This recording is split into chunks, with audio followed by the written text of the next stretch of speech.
This video is for learning target 1C, which is drivers of evolution, and pretty much every single one of these questions can be answered through doing this worksheet. So I'm actually going to go ahead and take you guys through all of these questions and read it to you. This style should look familiar. We did one of these in class about Hardy-Weinberg, but I want to make sure that you guys fully understand these topics, so that's why I'm going to do the video for it. Okay, so selection and speciation. How can changes in a population result in the formation of a new species? Have you ever wondered how the great diversity of life on Earth has come about, or how a single new species forms? Environmental pressures may cause populations to change over time or evolve.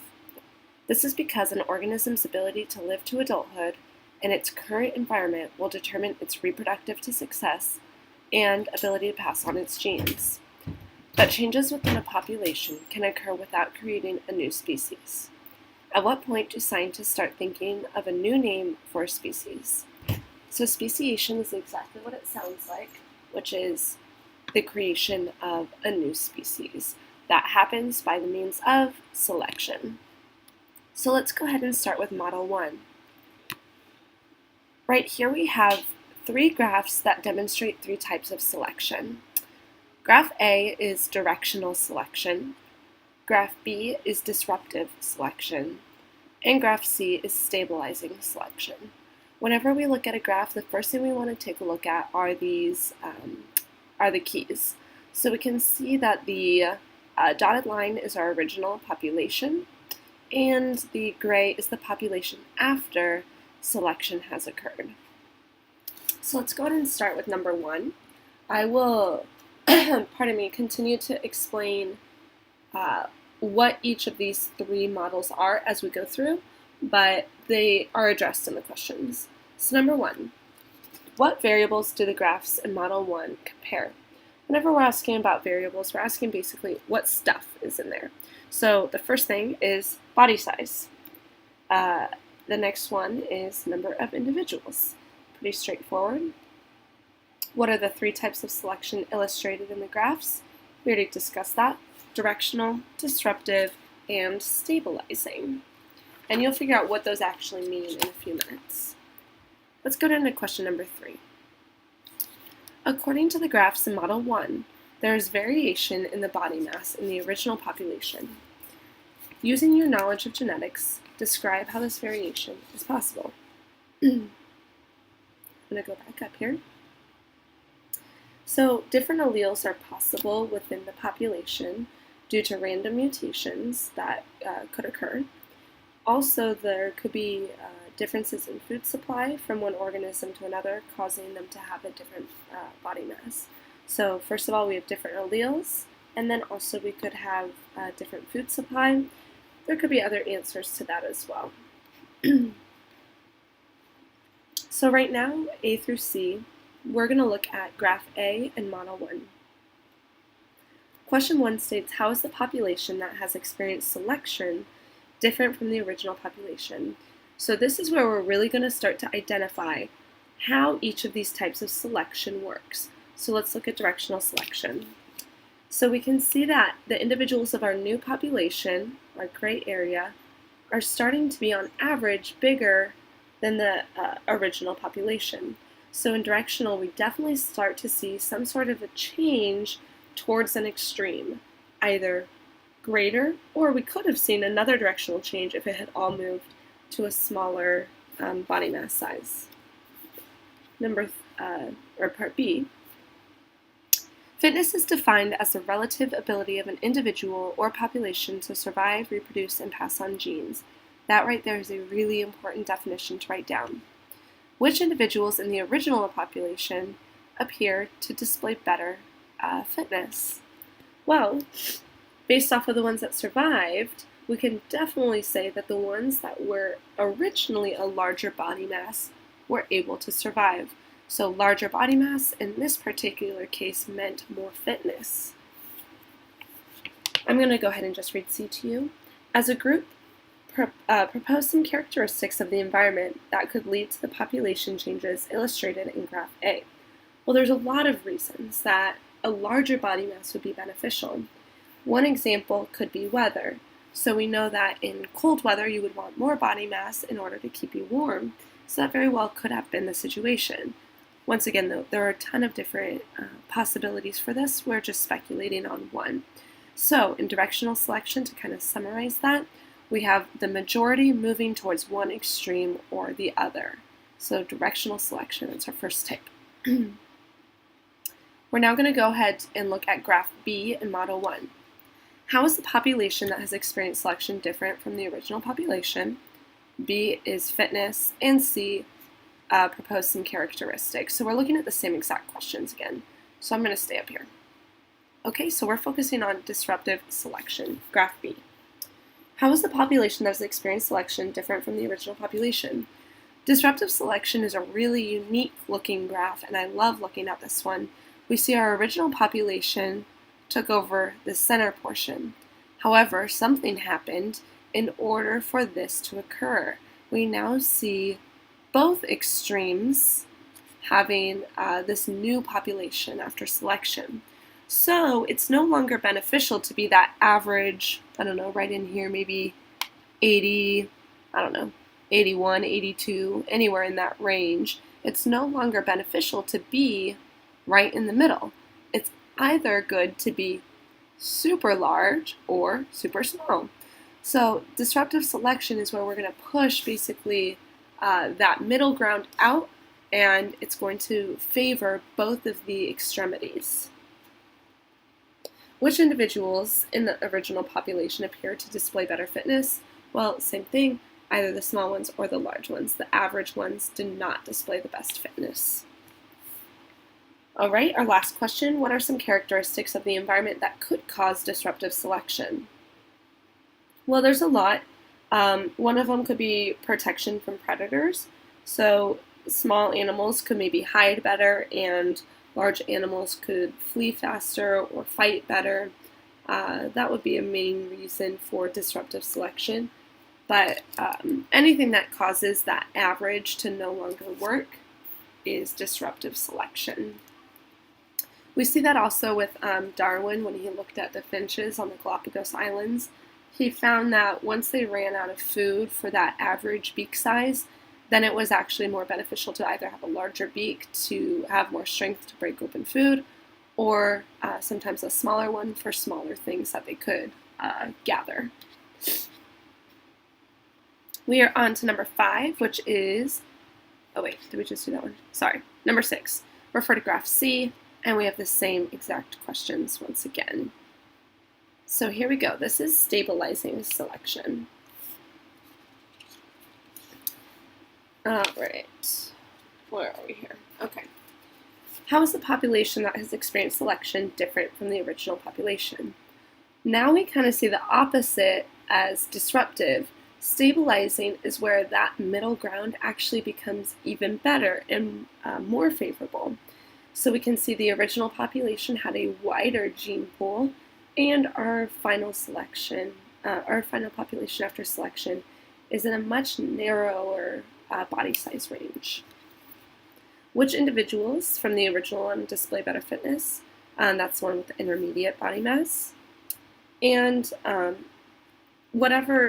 any explanation for this one, like what are some characteristics of the environment? Well, this is whoever's really good at the current conditions. So for example, if you have a very particular area in which they're living in, some sort of a shelter or den, if they fit that certain area, well then their body mass that they're currently at is the best, so it's better to be that average.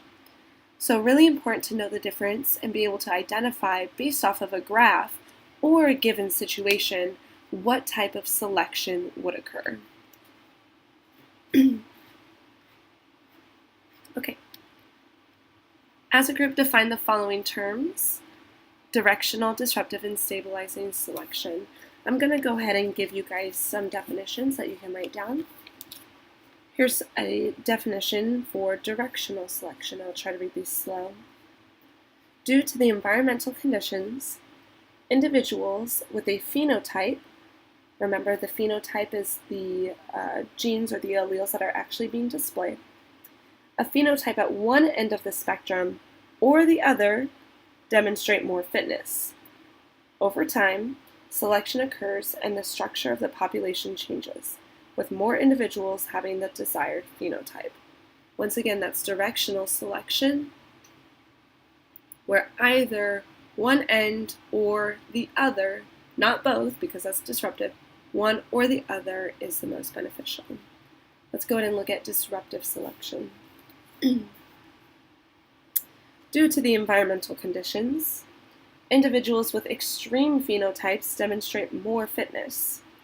Over time, selection occurs and the structure of the population changes, with more individuals exhibiting the extreme phenotypes and fewer having the intermediate phenotypes. The cool thing about fitness is that fitness changes based off of the environmental conditions.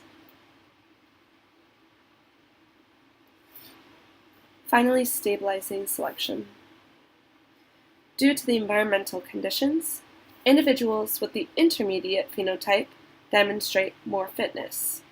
Over time, selection occurs and the structure of the population changes, with more individuals having the intermediate phenotype.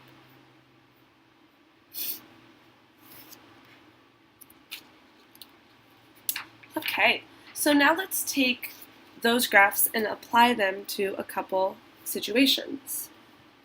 Here's one.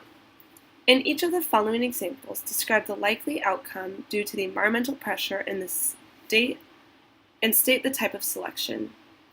So, there are a group of finches with a small beak. Finches with a small beak cannot crack open seeds. So, in this situation, a population with a larger beak would eventually be selected because they can more easily crack open the seeds.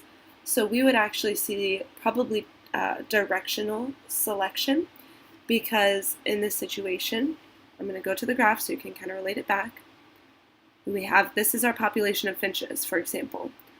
Only this group here is able to open those particular seeds. That means that due to fitness and directional selection, the population is going to move this way and have a larger beak size.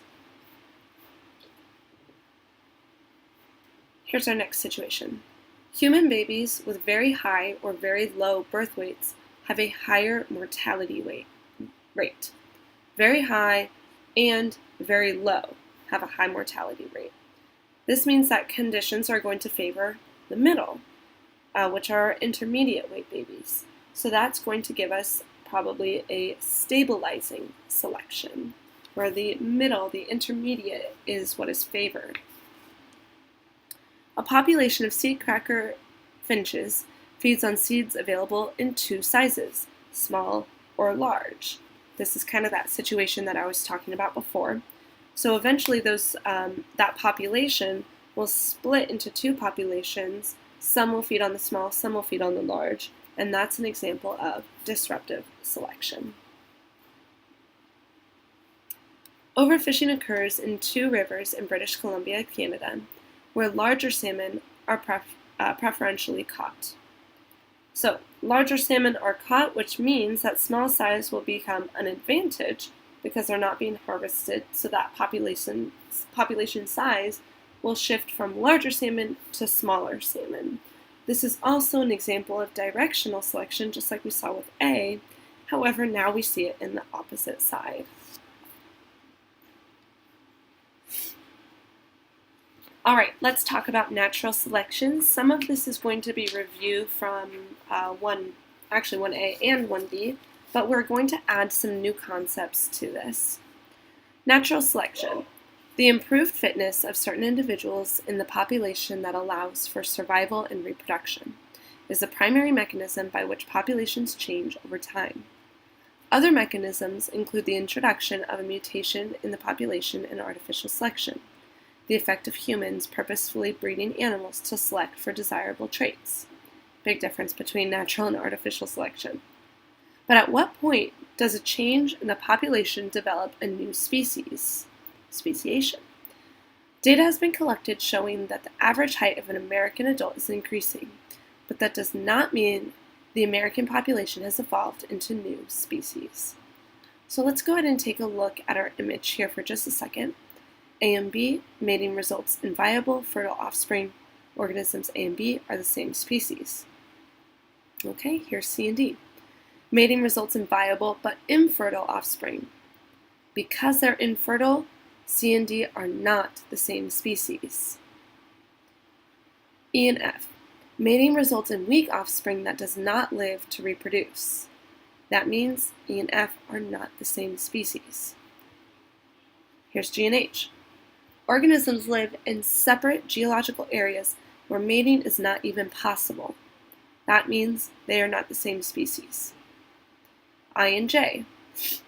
Organisms do not have compatible reproductive organs, so mating is not possible. Organisms I and J are not the same species. K and L. Organisms feed from different sources and are not likely to mate. That means K and L are not the same species. So what we're taking away is that you need to have viable, fertile offspring in order to be considered the same species. If that's not a possibility, you are not the same species. Let's look at our questions here. Refer to Model 2.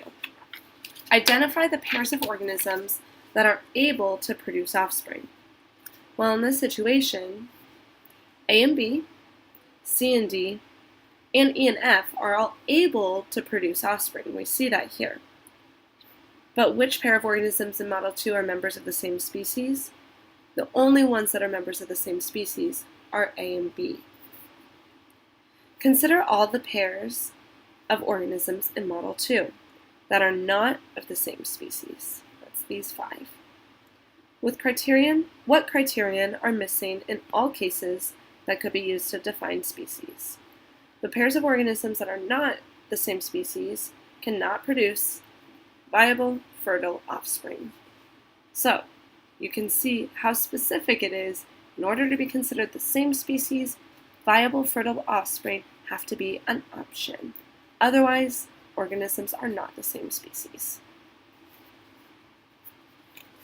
The primary criteria for animals to be classified as different species is that there must be reproductive isolation. Meaning, for some reason, organisms from the two populations cannot pass their genetic code through reproduction for several generations.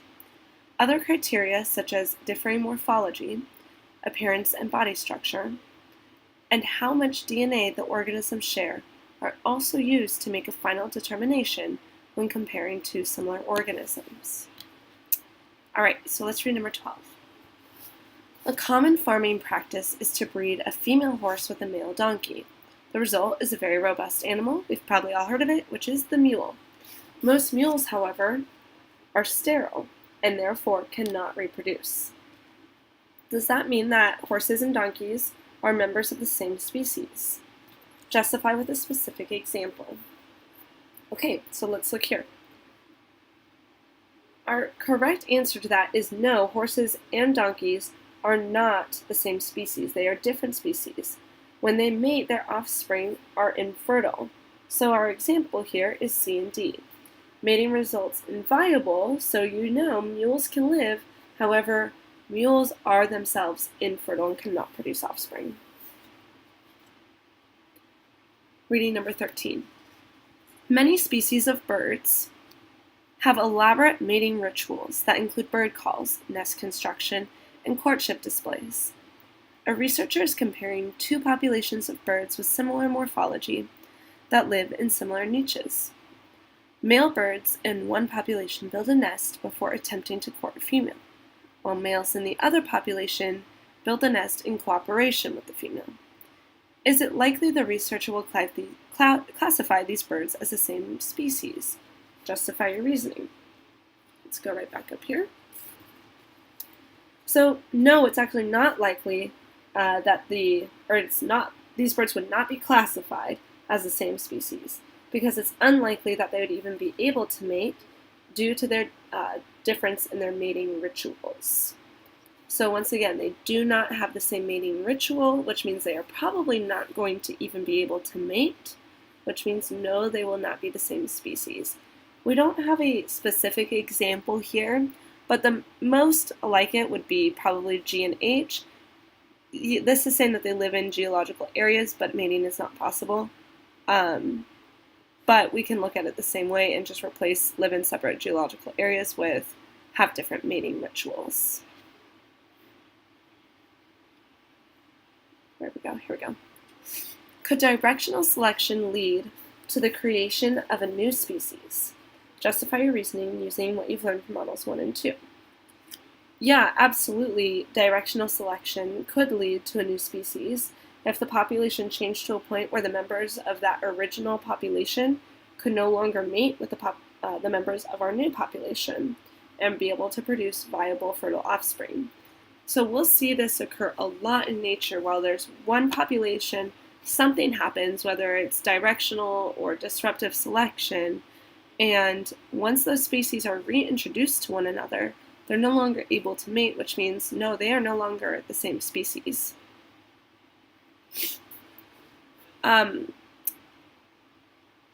Could disruptive selection lead to the creation of a new species? Justify. Yes, like I just mentioned, disruptive selection could lead to a new species if the new ones were unable to mate. Well, what about stabilizing selection? No, this would not lead to the creation of new species, because if we look back all the way to that first graph, you see that there's no difference, there's no separation that's occurring. So you have to have separation between the new and the original groups, otherwise they'll still be the same species. But yes, directional and disruptive absolutely could form a new species. Stabilizing is going to stay as the same. I noticed that one of the questions was not really answered too much, or one of the from the website, so I want to adjust it right now, which is number 5. I forget what the actual question states, but it's something about prezygotic and postzygotic isolation. So I just want to give you a couple quick definitions. Prezygote is anything before the zygote is able to form. So that means anything preventing mating or fertilization. So for example, here we go. Living in separate geological areas, that is going to be prezygotic because they're unable to even mate. So something that has like a barrier, different mating seasons, mating rituals, we talked about that, or any sort of gamete isolation, that's going to be prezygotic. Postzygotic is going to be after the formation of the offspring. So here we go. C and D is an example of postzygotic because the zygote and offspring was formed. However, from there, they are no longer able to create other offspring. So postzygotic is going to be things like hybrid inviability, sterility, or when they completely break down. So the offspring is not able to live to reproduce. So these would be examples of post, so these are examples of pre. Right, moving on. This is also review genetic drift, but it's nice to look at this problem here. I think we're going all the way back to 1A now. So, fill in the table below with the number of alleles of each type in each generation. So, let's look here. Light, we have, let's see, 1, 2, 3, 4. 1, 2, 3, 4, and 1, 2, 3, 4. So first generation is all 4. The next generation, we have 2 light, 1, 2, 3, 4, 5 medium, and 5 dark. The light ones are kind of difficult to see. So we're seeing some sort of a shift from that first generation to the second generation. Here's our third generation with only 1 light, 1, 2, 3, 4, 5, 6 dark, and 5 medium, that looks like. And finally, with our fourth generation, we are split half and half. That looks like 6 medium, 6 dark, 0 light. This is an example of genetic drift. We talked about it earlier, which is that natural movement and change in frequency of alleles without the introduction of a new species, which would have been gene flow. Compare the frequency of the 3 alleles in the first generation of the small population illustrated in Model 3. So each of the 3 observed alleles is equally represented in the first generation. In the scenario illustrated in Model 3, 2 of the light alleles were lost through the death of the individual who had these 2 alleles before reproduction occurred in the first generation. How did this affect the distribution of the 3 alleles in the small population? Well, because of that, there were fewer light alleles in the next generation because that particular allele was not passed on. So you can see how detrimental that can be in a small population where it's saying through the death of the individual who had 2 of these, so 1, 2, those were just already knocked out just because of a death, which means that these were the only ones that could even be passed along. The phenomenon illustrated in Model 3 is called genetic drift. It mainly occurs in small, isolated populations. Propose an example or an explanation for why the light allele disappears from the population by the 4th generation. Well, since there's fewer organisms with that light allele, the future generations, the chances that future generations will have the allele is greatly reduced. So eventually that population is no longer going to have organisms with that allele at all. Just, I mean, if you look at it, you can already see that those chances are reduced. Will the light allele ever reappear in this population? If yes, describe the circumstances that would need to occur for the light allele to reappear. So, for the most part, no. The current population that does not have that light allele anymore, it will not be able to reappear again because it's not here anymore. It's not just being dominated by a dominant trait, it's just not there. There are no organisms that contain that sequence of DNA anymore, so they're not passing it on to future generations. The only way that that light allele would be able to come back into this population is if it mated with an organism outside of this population or something that joined, so genetic flow into this population and brought that DNA sequence back into the population. Okay, if the population had been very large, hundreds of organisms with the loss of 2 alleles from that population have led to the disappearance of that allele. No, definitely not. The larger the population, the more alleles there are in it. So that's why we always say it's really important to have a lot of biodiversity, genetic diversity, because if something happens to one of those species that carries the light allele like we saw, well then the whole population could lose it. Whereas if this had a ton of those light alleles and a ton of all of them, you wouldn't be affected as much if one organism died. You would be able to still pass that along, and it wouldn't really affect all that much. All right, and I think that's our last question. Hope that helped.